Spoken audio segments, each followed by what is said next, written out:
Welcome back, everyone. This is going to be my new Black Panther 2 Wakanda Forever first look breakdown. There's a bunch of teasers and scenes that they've been filming we got to look at, so I'll explain what's going on. There's a whole bunch of Easter eggs here and a couple really big surprises about characters that I was not expecting to be in the movie.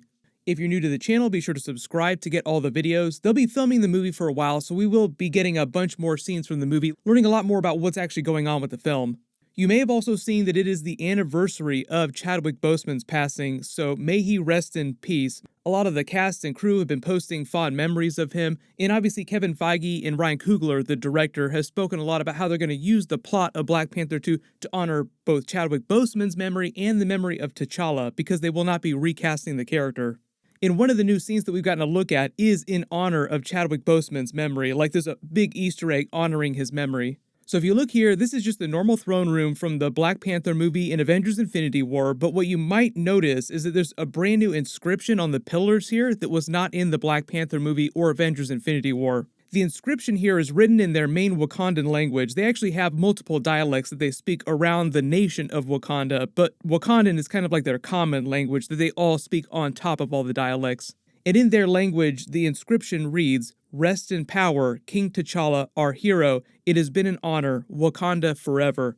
So it's them saying it's been an honor to Chadwick Boseman in real life, but also within the context of the movie, they're paying honor to his passing. Even though Ryan Coogler and Kevin Feige said that they would honor Chadwick Boseman and T'Challa's memory during the movie, they didn't say exactly what they would be doing to address what happened to the character within the MCU. But I think logically, a lot of us were assuming, because Namor seems like he's such a big part of the film as an antagonist, that they would just pin his death on Namor. I'll address that again in a second when I talk about the other Namor stuff that we gotta look at. But the next really big scene that we actually gotta look at, this first look, is in Cambridge, Massachusetts' MIT. They're filming the movie in Atlanta, but they're making it look like MIT University. And as you probably saw, it's all about introducing a really huge new surprise character I totally didn't expect to be in the movie. So this is Shuri in the middle of a huge chase scene on a motorcycle, jumping it onto a military tank while also being chased by the local police. So you ask, why is Shuri having a huge chase scene through MIT? It's all about the surprise brand new character, Riri Williams, played by Dominique Thorne. That's right, Ironheart is going to get her introduction, or a version of her origin story, during Black Panther 2.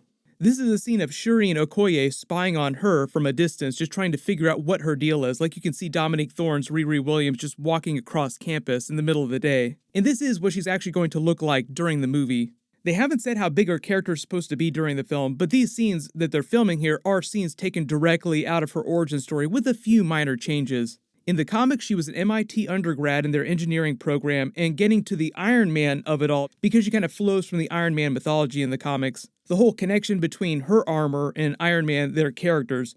You remember during the first Iron Man movie, at the beginning when he's getting that award in Vegas, they read a little of his history up to the point when he's a child, when he goes through school, how he created all these advanced engineering designs when he was just a little kid, then eventually graduated from MIT when he was only 16 years old. Big deep cut reference. If you remember that movie Real Genius from the 80s, it's a cool Val Kilmer 80s movie. Imagine Tony Stark is a character during that. And because of when that movie was made, Robert Downey Jr. could have actually shown up during that. Just a bunch of really smart kids in an engineering program getting into all kinds of trouble. Riri Williams doesn't have any of the boozy, ne'er-do-well vibe of Tony Stark. She does get into a lot of trouble, but she's not quite as misbehaved as Tony Stark was growing up. But just like him, and like Shuri in the MCU, she creates all these advanced armor designs, dumpster dive homebrew builds herself a pretty decent armor suit Mark I, while she's in the middle of term at MIT. So you remember Iron Man's Mark I in the cave scene, him coming out? It was this very lo-fi version that he just cobbled together with what he had available. She kind of does her own version of that scene, but some of her designs incorporate Stark Tech cast-offs, stuff that she's managed to salvage. So when she tests the armor, like she has her own version of the cave scene, busting out and flying around, it shows up on Iron Man's detection systems, and he goes to check out what the hell's going on, just playing it off like he's paying a casual visit to his alma mater. You have to imagine a scene kind of like when he was showing off the barf tech during Captain America Civil War, going back to his school, issuing more grant money for the university to just disguise what he was really doing there. But a bunch of time went by, they had their own Civil War II event in the comics, he winds up almost dying, putting his body into stasis, activating a digital AI backup of his consciousness. Now, as far as we know, Robert Downey Jr. isn't coming back to the MCU, which is why it seems like they're sort of incorporating more Black Panther, Wakanda, and Shuri stuff in the Iron Man role that he served during the Ironheart comics. But after a big time jump, Iron Man's AI consciousness shows up to Riri Williams while she's still tinkering with her own armor designs and offers to mentor her, finance her research until she eventually creates the Ironheart armor from the comics, taking that name. So in the Black Panther 2 MCU version of this origin story, they're adding in all the Shuri, Black Panther, and Wakanda stuff. There were a lot of people early on after the first Black Panther movie came out, and they saw that she was basically like a version of Iron Man Tony Stark inside Wakanda, saying, why don't they just make Shuri the MCU version of Ironheart? Because she already creates all these armor suits that are on par with Iron Man's designs using vibranium. She's like the smartest person on the planet next to Iron Man, and eventually Reed Richards when we meet him during the new Fantastic Four movie. But then Marvel announced that they were doing a full-blown Ironheart Disney Plus series and an Armor Wars series with Rhodey, and Chadwick Boseman passed away, so Marvel's plans make a little more sense now with the way they're changing all these adaptations from the comics. Shuri's path in the comics originally was to become the next Black Panther after T'Challa passed the mantle to her. That happened while he was still alive in the comics. At the time, he just felt like being king and being Black Panther was too much for him to do both jobs at 100%, so he passed the mantle of Black Panther to her and just focused on being king of Wakanda for a brief period. Kevin Feige and Ryan Coogler already made it very clear that they're not going to recast T'Challa in the MCU, meaning that the MCU needs a new Black Panther. And right now, without confirmation of a multiverse version of Killmonger showing up, or a secret T'Challa love child with some woman surfacing, Shuri is the best candidate for that. So that's probably the main reason why Shuri just isn't going to become the Ironheart of the MCU.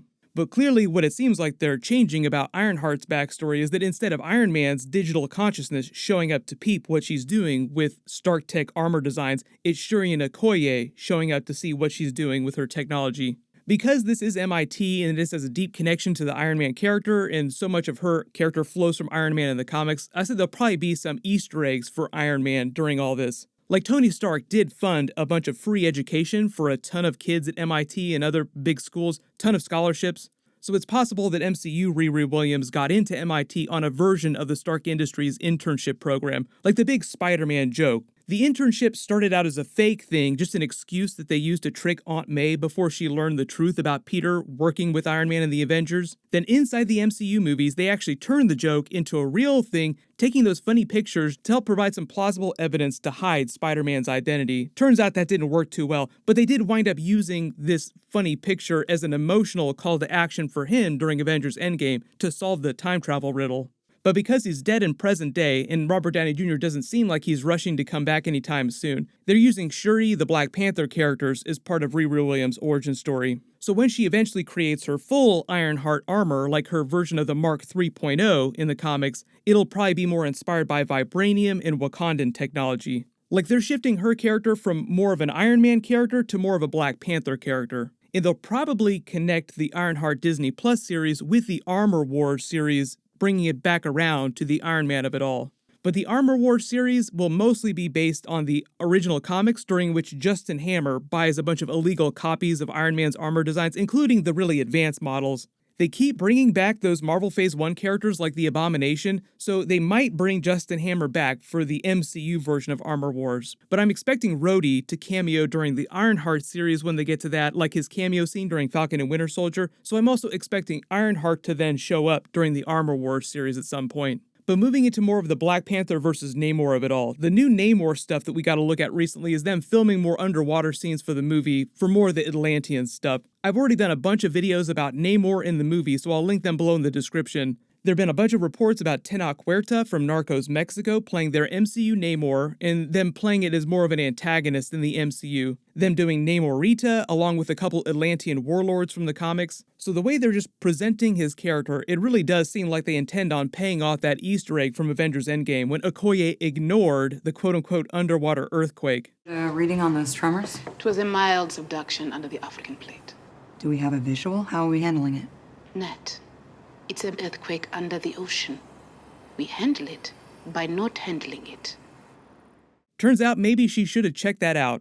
Like I said, my assumption right now for the way they're going to handle T'Challa's character transitioning to the realm of the ancestors is that it'll have something to do with Namor, some sort of retribution that he's seeking. The rivalry between their two characters goes way back in the comics. Speaking of Doctor Strange, I do have more Spider-Man No Way Home videos that I'm working on that'll post soon, and my What If Episode 4 video, that's going to be the Doctor Strange episode, that'll post on Wednesday just like normal. Make sure you have alerts enabled for my channel so you don't miss those, and click here to learn what's going on with the Sinister Six during Spider-Man No Way Home, and click here for my full Spider-Man No Way Home trailer breakdown.